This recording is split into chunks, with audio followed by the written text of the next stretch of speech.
Hey everyone, I'm attorney Lucas Sylvia here at Chisholm and Kilpatrick, and I'm joined today by accredited agent Brendan Paiva. And today we're going to talk about a pretty complicated subject that just got some exciting new news and information over the past couple of months. So I'm hoping you're ready to sit down and listen to us as we go over this. Now, what we're talking about today is special monthly compensation, or SMC, for traumatic brain injuries, or TBIs. And specifically, we're talking about SMC at the T level. SMC-T is specifically designed for veterans who suffer from debilitating residual symptoms and conditions stemming from a service-connected TBI. And as we'll talk about a little bit later, CCK recently had a very exciting win in a case called Laska. And we'll talk a little bit about what that case did, kind of how that's changing the landscape, and hopefully making this easier for veterans out there to get SMC-T benefits. Before we kind of jump into that case, though, and kind of talk about things, let's kind of set the table. So let's start a little bit of history here. And Brandon, if you could kind of run through why Congress enacted the statute, which is Section 1114T for SMC-T. Could you just kind of run over that for us? Absolutely, yeah. I think that we'll kind of lay the groundwork, just like you had said, to hopefully provide a little bit more context for some of the meat and potatoes and some of the pretty detailed discussion we're about to have in a few more minutes. So essentially, the symptoms and severity of a TBI, as we know, or as you may learn throughout the course of this video, they can vary widely between veterans who suffer from traumatic brain injuries, which this is going to make it really difficult for veterans to qualify for certain levels of SMC, given the complexity of the disabilities and sort of the symptoms that veterans experience who unfortunately suffer from TBIs.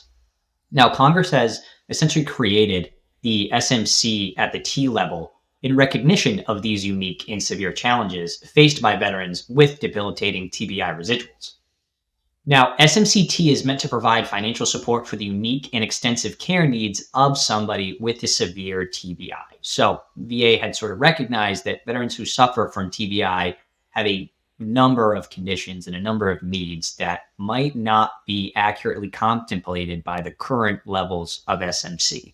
Hence why they sort of created SMC at this specific T level. Perfect. So kind of jumping from the background and history and getting a little bit into the requirements. And I think this is where things can get pretty complicated, and we'll try to go through each thing. But Brandon, if you could just kind of run through some of the requirements that we need to show in order to get SMC-T for a veteran.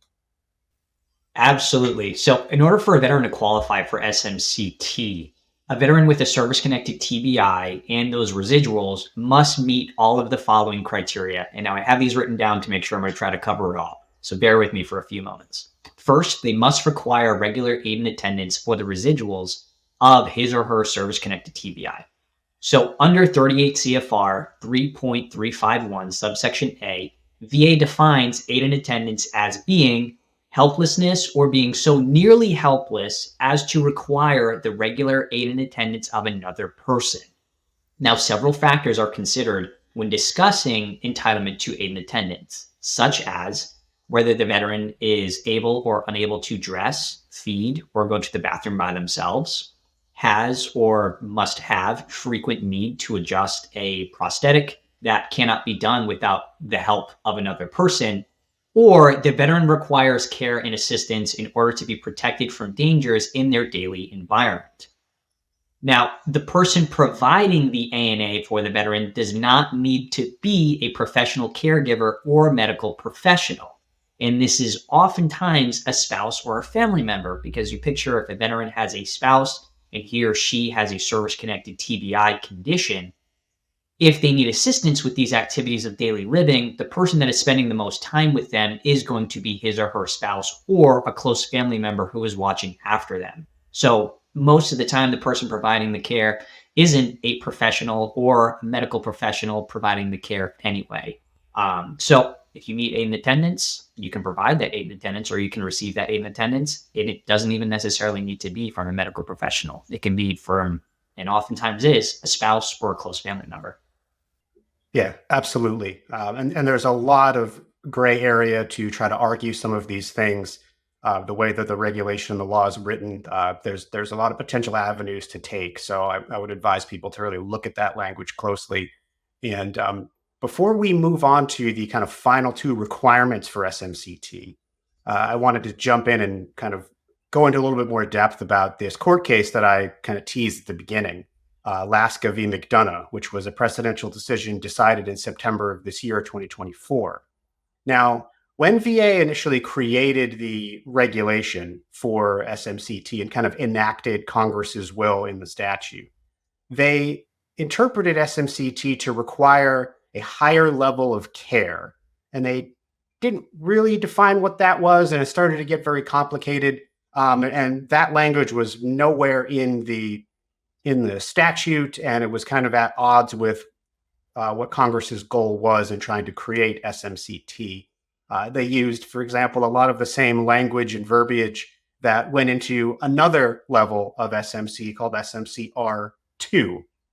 And when you're using the same language in one area and using the exact same language in another area of VA law, especially in the same sort of universe, same sort of context of special monthly compensation, ourselves and many others, and veterans and other representatives and folks were fighting this for quite a long time to be like, hey, you can't interpret these two things differently if it's the same language. So Laska really gets into that. It's an excellent win. We argued this point before the Court of Appeals for Veterans Claims. We won it for that particular client, and it will go forward and help other veterans down the road. And essentially, that requirement for a higher level of care is no longer a requirement for SMC-T. Now, I suspect this will take a bit of time to kind of work its way through the system. But if you are in that situation and you've had your claim denied on that basis, it's worth kind of revisiting that and seeing if there's a way to appeal that and kind of keep that issue alive. And you can certainly come talk to us or come talk to another representative to go through that. And just to kind of put a pin on that, as Brandon was talking about, you can be a family member, you can be a friend who comes to visit consistently or regularly. You can be, somebody else. You don't have to be this higher level medical professional in order for this benefit to potentially apply to you. With that important piece kind of explained and taken care of, what are the other two requirements that we need to show for SMC-T, Brandon? Sure thing. So the first, which we had touched on just pretty recently, was the regular need for aid and attendance. So that's the first requirement. The second requirement is that a veteran must not be eligible for SMC-R2. So SMC at the R2 level, rather. So you have to basically show that you are not eligible for this, which is pretty unique to the SMC-T level. And third, veterans would require hospitalization, nursing home care, or residential institutional care without the in-home A&H services. So in other words, the aid and attendance is not optional. If somebody wasn't helping the veteran out, they would need to be institutionalized. So you need to show that you meet the level of regular aid and attendance.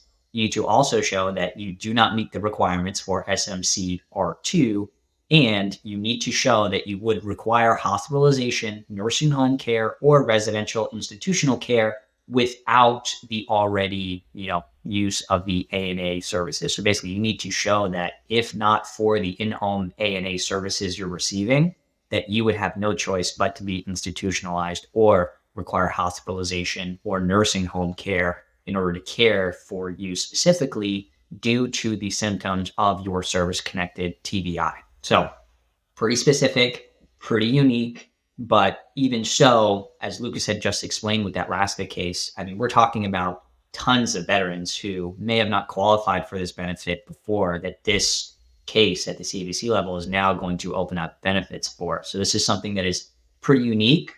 Thankfully, it's pretty rare, but unfortunately, veterans are out there who suffer from TBI, and those TBIs, unfortunately, could be really impactful on their ADLs. So these benefits are out there. So take a look, and hopefully this video is going to help some individuals who are out there who might be suffering from this and are considering, filing a claim or entering the appeals process for this condition. Yeah, especially for our younger veterans who were in some form of, Iraq or Afghanistan dealing with IEDs and things like that. It's unfortunately much more prevalent in that cohort, at least in my experience anyway. Um, and then before we kind of get into like the monthly compensation and kind of dollar amount figures that we're talking about here, one other thing I wanted to just kind of briefly mention is that some of the best ways to do some of this stuff that we're talking about is to get a detailed statement from the person providing you care, talking about the types of care, when they started caring for you, how often. It doesn't have to necessarily be constant in some of these cases, but the more detail that is in line with the criteria that VA is looking at, the stronger your case is going to be. If you can get a medical professional, your primary care doctor, to help you out with some of this stuff, especially with the institutionalized part, that's going to be critical to your success. And that's certainly something that we here at CCK do and try to help out in developing our cases quite a lot.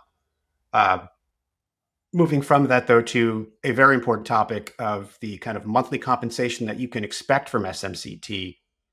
Brandon, what can veterans expect from that? What are we talking about in terms of dollars and cents for them? Sure thing. So SMC-T, much like many other SMC levels, is pretty unique. I think you and I had a discussion a little while ago, and I think we'd actually put out a video specifically talking about SMC at the K level. Now, SMC at the level of K is paid in addition to your monthly compensation. So if you're a veteran who receives 80% combined monthly payment and you also qualify for SMC-K, you get the SMC-K in addition to whatever the 80% compensation that you're receiving per month. That is a little bit dissimilar than what we're going to talk about when we're talking about SMC-T, which SMC-K is pretty unique. SMC-T, much like other SMC levels, are pretty, similar in this aspect where if a veteran qualifies for SMC-T, SMC-T, that actual monthly payment, is paid basically as your VA disability benefits. It's not paid in addition to. So if you are 100% combined, this is paid in place of that 100% kind of combined rating. Something else that's pretty helpful as well is if you're ever looking up online to try to figure out, if I am a veteran and I believe I'm, entitled to SMC-T, if you look online to try to find the, VA puts out these really, really nice tables that will kind of show you the SMC levels and the monthly pay rate associated with them. One thing that's really unique about SMC-T is that it's paid at the same rate as SMC-R2. Now, SMC-R2 and SMC-T, at least in my personal experience, are some of, if not the highest rates of SMC that VA will pay you for.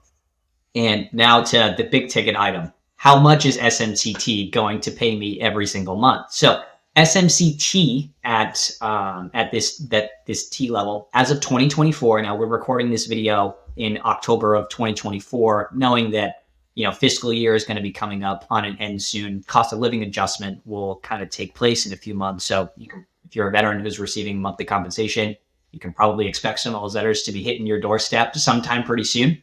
But in 2024, SMC-T is paying $10,697.23. So that is per month. That is paid in place of your combined disability. So bear in mind that SMC-K, like we had discussed in previous videos, is one of the unique SMCs where it's paid in addition to your combined rating. SMC at the T level is paid in place of your monthly VA benefits. So something that's pretty unique and something that's very interesting as well. Now, I know we had spoken about the cost of living adjustment. We are expecting this cost of living adjustment to increase for 2025 somewhere around 2.6%. So that $10,690 or $10,697.23 that's paid at the SMC-T level for 2024, that could very well go up for 2025 about 2.6%. So keep an eye on that. Yeah, I mean, and obviously that's huge, and that could be life-changing. It can help with medical expenses, can help with all sorts of things. So it's an important benefit to keep in mind and to review in your own cases and your own circumstances. Now, I know that veterans could apply on its own for SMC-T, of course, but do they have to? Like, what's the process for that? What's the VA's obligation for that? It's a very interesting question, Lucas. And technically, veterans should not need to apply specifically for SMC-T. However, I think you and I have kind of been doing this long enough. You know that that doesn't always happen that way. VA is supposed to consider entitlement to special monthly compensation whenever a veteran's condition qualifies for this benefit. However, it is very common for VA to get this wrong, unfortunately. Now, in order to avoid VA mistakes, veterans should ensure that the extent of their TBI residuals are clearly documented. Just like you had said a few moments ago, Lucas, one of the most sort of important pieces, or sometimes some of the most helpful pieces of information, aside from medical records, are those statements and sort of lay statements, whether it's from the veteran specifically, but it's even more helpful, like you had said before, to get a statement from the individual, the spouse, family member, close friend, or whoever it is who's actually providing the in-home care or assisting the veteran with his or her ADLs. So technically, you don't need to apply for SMC-T because VA should recognize when a veteran is needing those sort of assistive devices or assistance, more generally speaking, from an individual because of their service-connected TBI. But like I said, VA does get this wrong. So just make sure you are including as much information, as much medical information, and as much pieces of firsthand knowledge and lay statements in the file to assist VA to hopefully assist them in their process when they're assessing the veteran for his or her service-connected TBI to see if they would qualify for SMC at this T level. And on that note, Brandon, if veterans think that they are eligible, what do you recommend for them to do? First and foremost, you need to make sure that you have a TBI diagnosis. This is where medical records are really going to be important. You can believe you have a TBI, but really what it's going to come down to is a medical diagnosis of a TBI. So make sure that if you have that diagnosis, that VA has a copy of those medical records that show that you have that diagnosis. And secondly, you need to show that you meet that aid and attendance element. So if you have a service-connected TBI and the symptoms that you're suffering from as a result of that TBI, you need to show that those symptoms are so severe that they are impacting your ability to complete your ADLs, otherwise known as your activities of daily living. So like we went over, the dressing, the toileting, sort of things of that nature. And I think that we can, kind of put this information out there as well. Feel free to contact us at CCK in order to discuss if you think that you might have a case or you might qualify for this benefit. We can assist hopefully with, a free case evaluation. Yeah, absolutely. That's what we're here to do. That's what we do every day. I've handled these cases quite a bit now that they've started to kind of come into existence and be a little bit more common. If you'd like to know more, please reach out to us. You can look at us at cck-law.com. You can, like, share, and subscribe on this video here and other videos that we have. We're more than happy to take a look at your case to see if we can help you out. With that, we've, I think, covered kind of the breadth of this topic a bit. So I'll leave it at that. And hope everybody has a great day and take care.